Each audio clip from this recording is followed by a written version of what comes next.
आपका स्वागत है अपना एग्जाम वाले चैनल पे। और मैं 2024 में आया हुआ मैथ का पेपर को सॉल्व कराने जा रहा हूँ। चलिए शुरू करते हैं। हाँ, तो ये आपका पहला सवाल है। बहुपद 3x² 5x + 2 के शून्यकों का योगफल होगा -5/2, -5/3, -5 या 6। चलिए देखते हैं।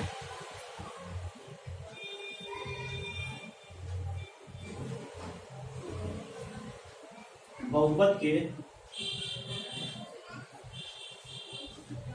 शून्यकों का योगफल का सूत्र होता है -b/a। -b क्या होता है? x का गुणांक, और a क्या होता है? x² का गुणांक। तो हमारा क्या आंसर हो जाएगा? -5/3। तो कौन सा ऑप्शन सही हो जाएगा? हमारा ऑप्शन -5/3 सही होगा।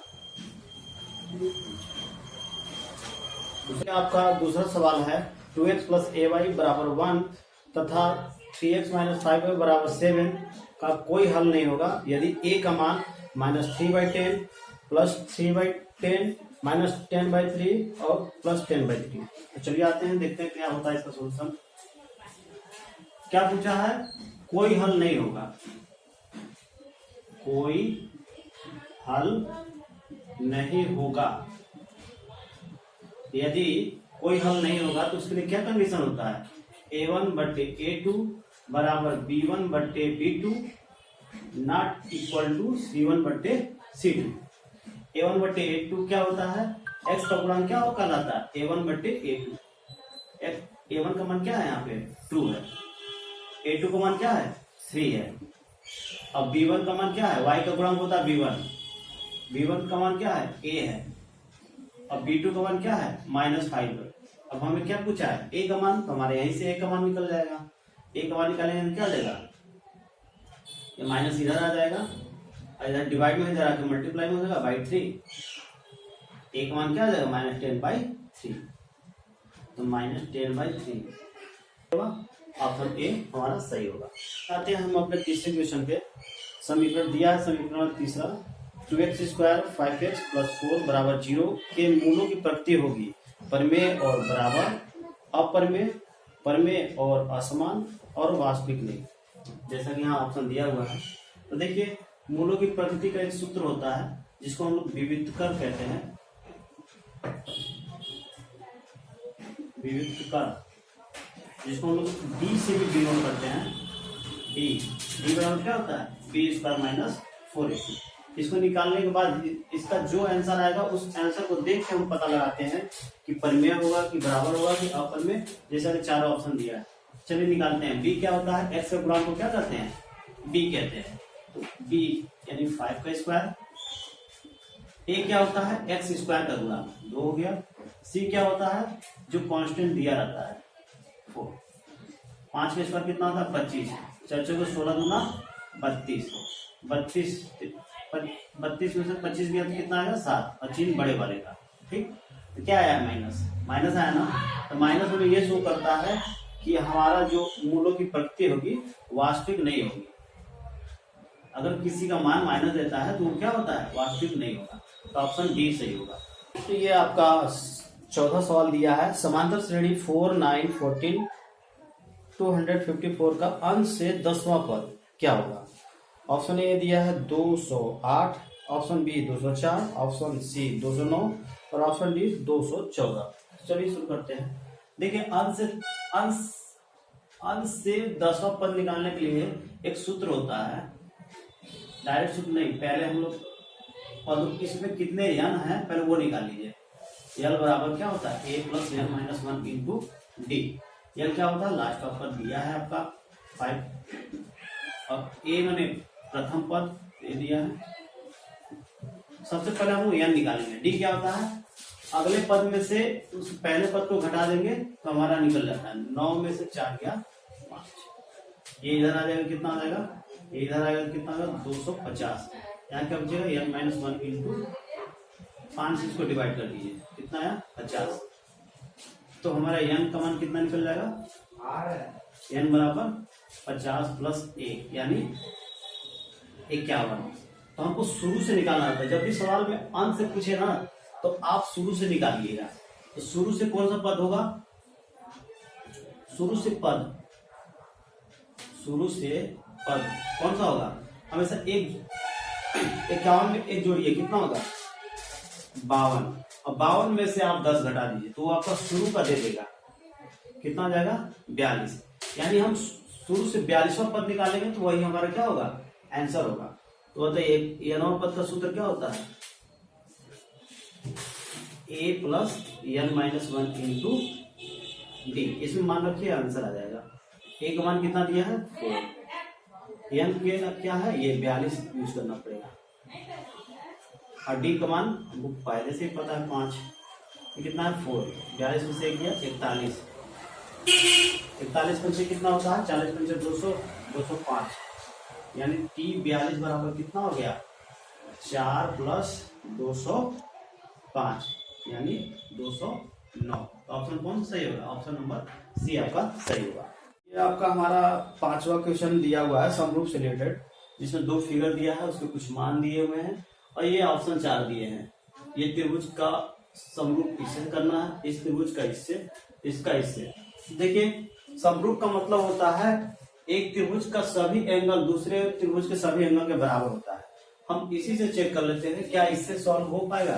देखते हैं एंगल बी किसके बराबर है? डी के बराबर है। तो देखिए एंगल बी किसके बराबर है? डी के बराबर है? नहीं, तो हमारा पहला ऑप्शन तो होगा ही नहीं। एंगल बी जो है डी के बराबर होना चाहिए। एंगल बी बीच में है, इसका भी बीच में नहीं है, ये भी ऑप्शन गलत। एंगल बी किसके बराबर है? डी के बराबर है। तो देखिए हमारा ऑप्शन यहीं पे मिल गया मैच करके। इनमें से सभी नहीं, जब हमारा ये जब सही है, 2 ऑप्शन ऑलरेडी गलत है, तो हमारा ऑप्शन कौन सही रहेगा? सी ऑप्शन सही रहेगा। चलिए हम अब अपने 6वें क्वेश्चन की ओर चलते हैं। बिंदु -3, -4 की मूल बिंदु से दूरी।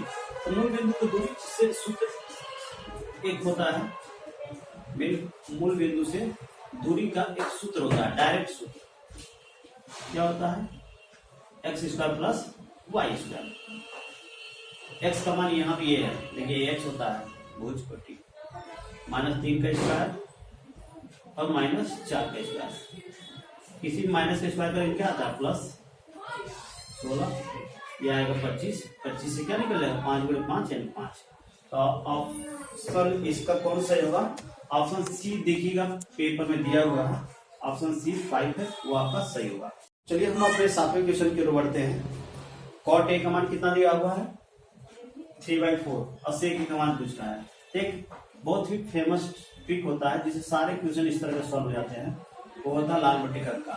देखिए cot a बराबर कितना दिया? cot बराबर होता क्या है? 3/4 दिया हुआ है।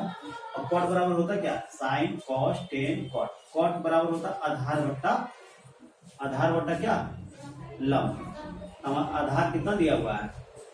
ये मान लीजिए a। आधार कितना दिया हुआ है? आधार हमारा 3 है और लंब कितना दिया है? 4। ये इस तरह रहेगा, स्ट्रेट रहेगा, हमेशा पाइथागोरस पे लागू होता है, ठीक, 90 डिग्री होता है। तो हमारा कर्ण नहीं निकल जाएगा, इसका नाम बी बोलते हैं, इसका सी। तो सी क्या हो जाएगा? मतलब AC का स्क्वायर बराबर क्या होता है? पाइथागोरस। कर्ण का वर्ग बाकी 2 भुजाओं के वर्गों के योग के बराबर होता है ना, उसी को आप मान रखिए। सूत्र है पाइथागोरस का, इसे मान रखिए। AC का मान निकल जाएगा आपका। AB का मान कितना है? 3। AB का मान दिया 3 का स्क्वायर 9। BC का मान कितना है? 4 यानी 16। जोड़ेंगे कितना आएगा? 25। AC तो स्क्वायर उधर भेजेंगे तो क्या बन जाएगा? करनी। अब करनी से आपको 5, ये आपको 5 निकल जाएगा, ठीक ना।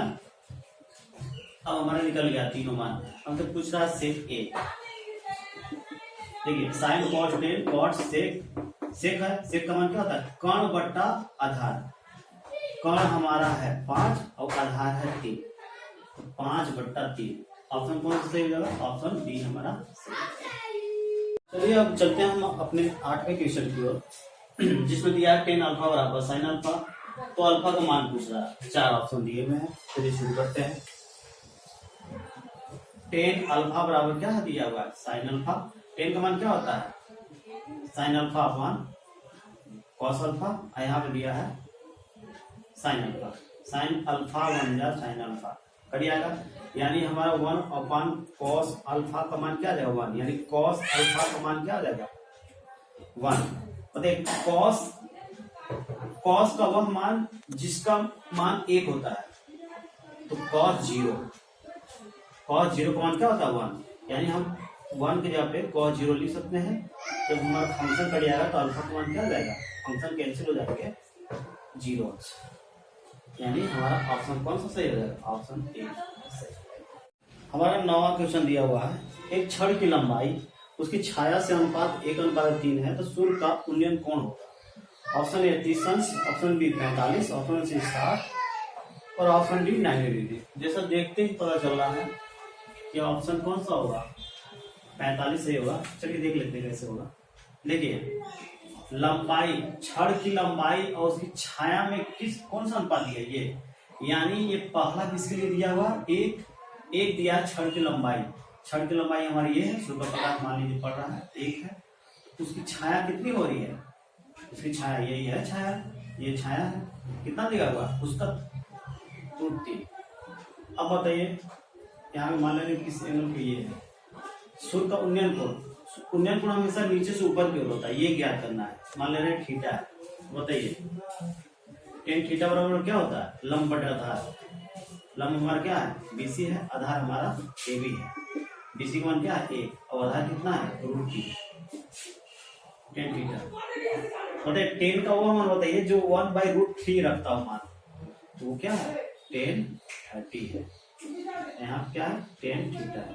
फंक्शन जब कैंसिल हो जाएंगे तो हमारा थीटा का मान क्या आ जाएगा 30। तो ऑप्शन कौन सा है, ऑप्शन ए। देखिए हमारा ये 10वां क्वेश्चन दिया हुआ, एक वृत्त के व्यास के सिरों पर खींची गई समांतर रेखाओं की संख्या कितनी होगी। ऑप्शन ए है 0, ऑप्शन बी है 1, ऑप्शन सी है 2 और चौथा दिया हुआ डी अनंत, इसको इनफाइनाइट कहते हैं। चलिए देखिए एक हम वृत्त बनाते हैं।